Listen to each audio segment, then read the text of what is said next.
2007년 4월 16일 미국 버지니아 공대에서 미국 역사상 최악의 학교 참극이 벌어졌습니다. 32명이 숨지고 수많은 이들이 다쳤습니다. 몇 시간 뒤 세상을 뒤흔든 충격적인 진실이 드러났습니다. 범인은 이 대학 영어영문학과 4학년에 재학 중이던 미국 영주권자 조승이었습니다. 도대체 이 청년에게는 무슨 일이 있었던 걸까요?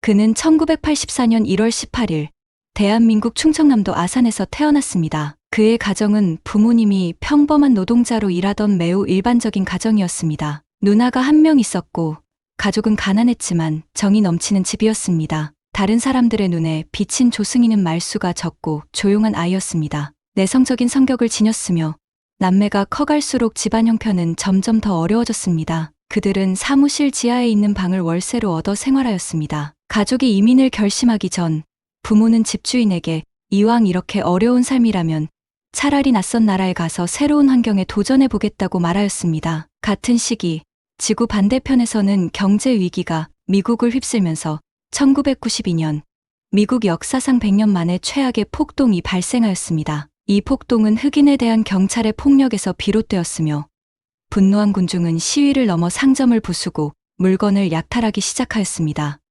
이를 사람들은 농담 삼아 $0 쇼핑이라 부르기도 했습니다. 로스앤젤레스에서는 한 흑인 소녀가 상점에서 물건을 훔치다 주인과 충돌하였고 여주인은 권총을 꺼내 그녀를 쏘아 숨지게 하였습니다. 이 사건은 단순한 살인으로 결론 났지만 여주인은 감옥에 가지 않았습니다. 이에 흑인 사회는 분노하였고 그 분노는 한인 사회에 대한 보복으로 이어졌습니다. 로스앤젤레스의 한인 상점들은 약탈과 방화로 큰 피해를 입었고 경찰은 한인들의 도움 요청을 외면하였습니다. 결국 한인들은 스스로 무장하여 상점을 지키기로 결심하였고 흑인 무리와의 충돌은 며칠간 이어졌습니다. 당시 많은 한국 이민자들이 군 복무와 전쟁 경험이 있었기에 비교적 유리한 입장이었습니다. 이 충돌로 인해 흑인 44명이 숨졌으며 한국인은 단 1명만 사망하였습니다. 사건 이후 미국 사회는 한국인을 비롯한 아시아계에 대해 복합적인 시선을 갖게 되었습니다. 겉으로는 다문화주의를 강조했지만 실제로는 인종차별과 편견이 여전히 존재하고 있었습니다. 1992년 9월 조승이는 초등학교 2학년이던 9살 나이에 부모를 따라 미국으로 이민하였습니다. 가족은 버지니아주 페어팩스 카운티의 센터빌이라는 조용한 소도시로 이사하였고 이곳을 선택한 이유는 약 5만 명의 한인이 거주하고 있었기 때문입니다. 조 씨 가족은 자녀들의 교육을 위해 공립학교 인근에 정착하였으며 온 가족의 기대는 누나에게 집중되었습니다. 부부는 생계를 위해 세탁소를 운영하였습니다.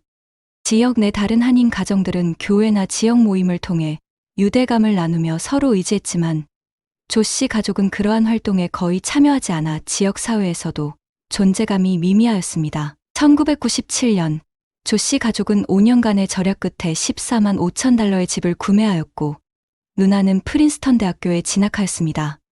그 집은 훗날 조승이가 참사를 벌이게 될 버지니아 공대에서 차로 약 4시간 거리에 위치해 있었습니다. 주민들에 따르면 조승이는 종종 집 앞에서 혼잣말을 하거나 누군가 인사를 건네면 고개를 돌리거나 피하는 등 이상한 행동을 보였다고 합니다. 그는 이 지역에 오래 살았고 학교 성적도 우수하였지만 친구는 단 1명도 없었으며 사람들과 어울리지 않았습니다.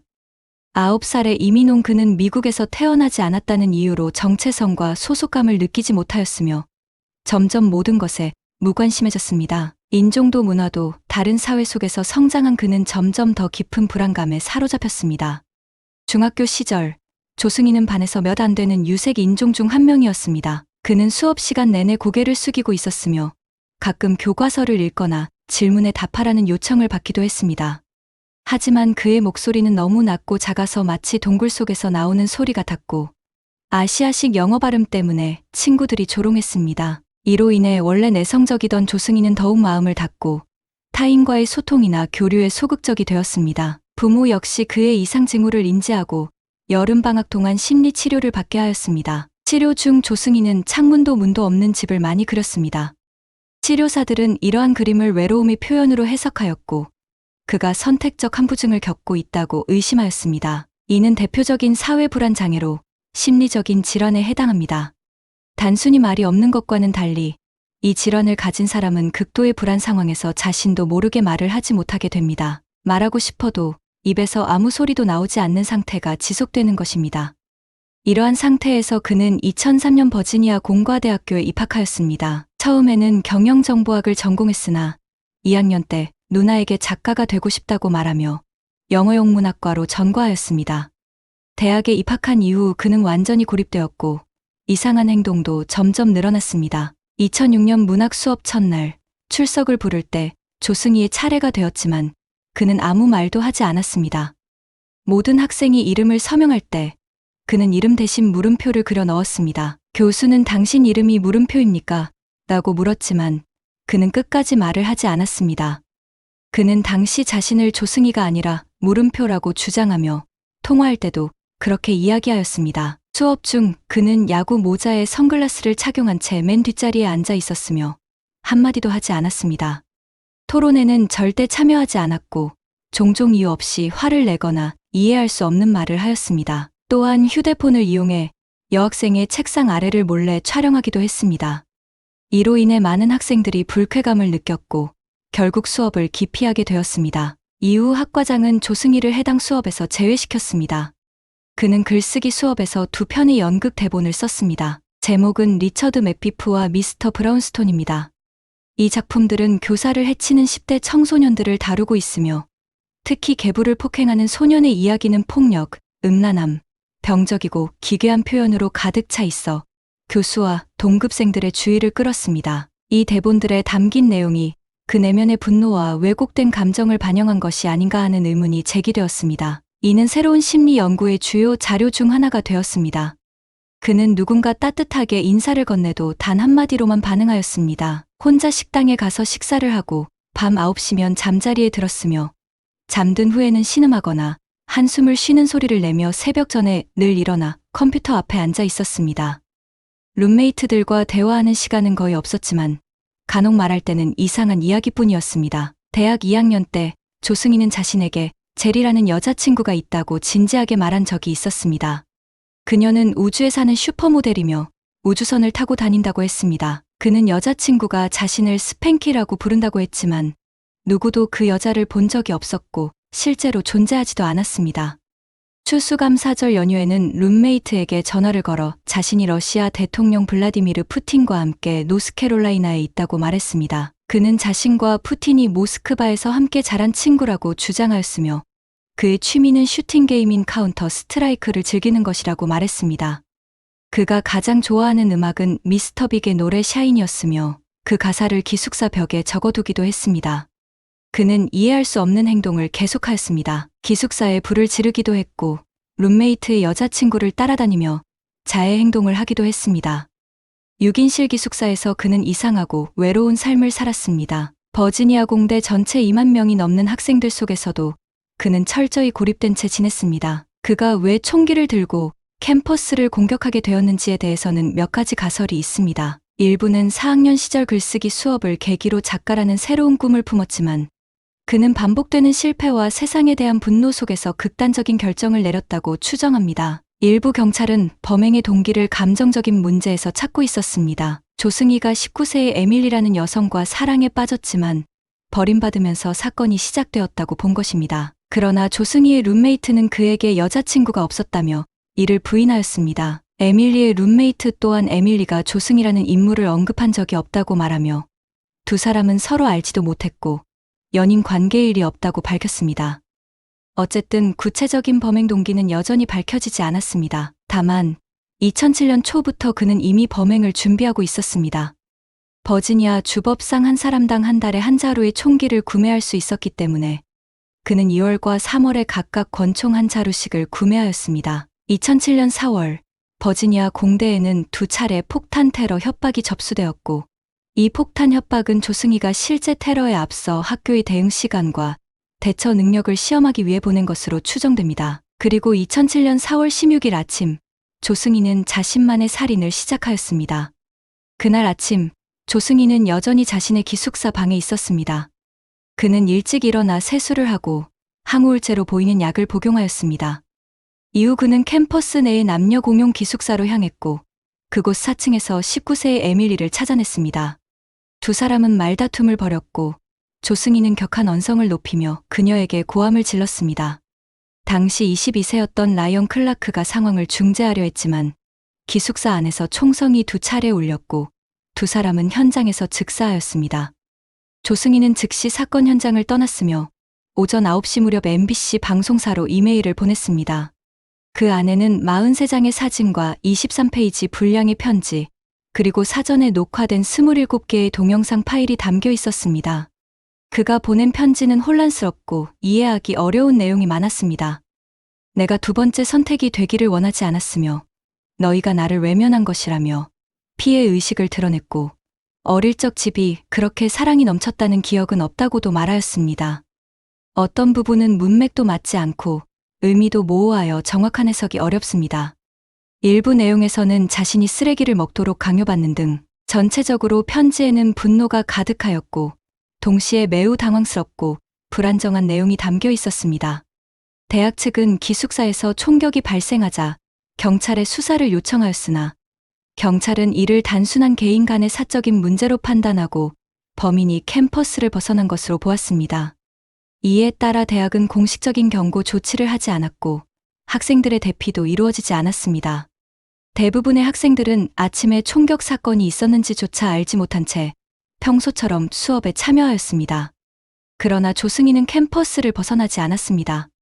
그는 이메일을 보낸 지 2시간 후 두 자루의 권총과 충분한 탄환을 가지고 다시 나타났으며 버지니아 공대의 노리스홀 건물로 진입하였습니다. 그 시점에서 조승희는 이미 극도의 증오와 격렬한 감정에 사로잡혀 있었습니다. 그는 건물의 출입문을 체인으로 모두 봉쇄하였고 오전 9시경 2층 207호 강의실에 도착하였습니다. 이곳은 첫 총격이 일어난 장소이며 당시 가장 방비가 허술한 상태였습니다. 그는 아무 말 없이 교실로 들어서더니 수업 중이던 크리스토퍼 교수의 머리에 총을 쏘아 즉사하게 만들었습니다.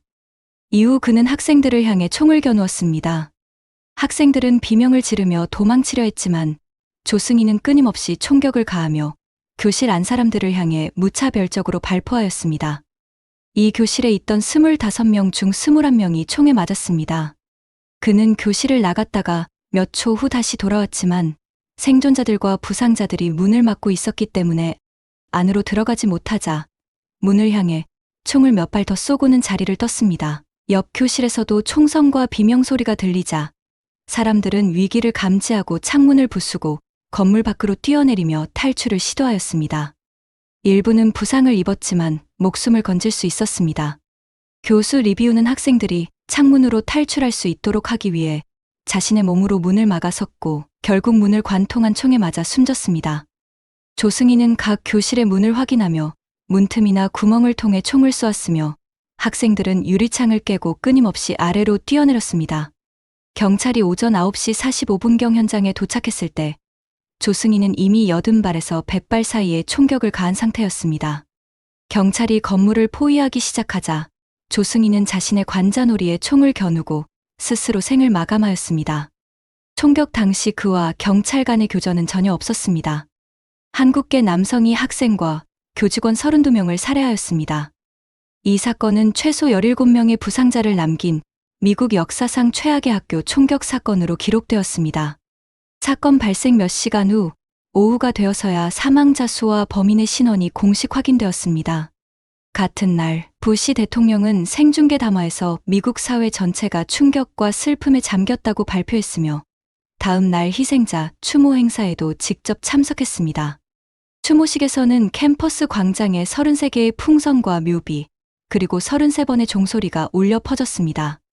이 숫자에는 32명의 희생자와 범인 조승희도 포함되어 있었습니다. 그의 묘비 앞에도 다른 피해자들과 마찬가지로 꽃과 촛불이 놓였으며 한 교수는 나는 당신을 미워하지 않습니다. 어떤 도움도 받지 못한 당신이 안타깝습니다라는 메모를 남겼습니다. 조승희가 남긴 영상이 공개되면서 일부는 그가 끼친 피해와 동시에 그의 절망과 무력감에도 주목하게 되었습니다. 몇몇은 분노와 슬픔을 넘어선 시선으로 그의 외로움을 바라보았고 33번째 묘비는 한 젊은 생에 대한 안타까운 경의로 해석되었습니다.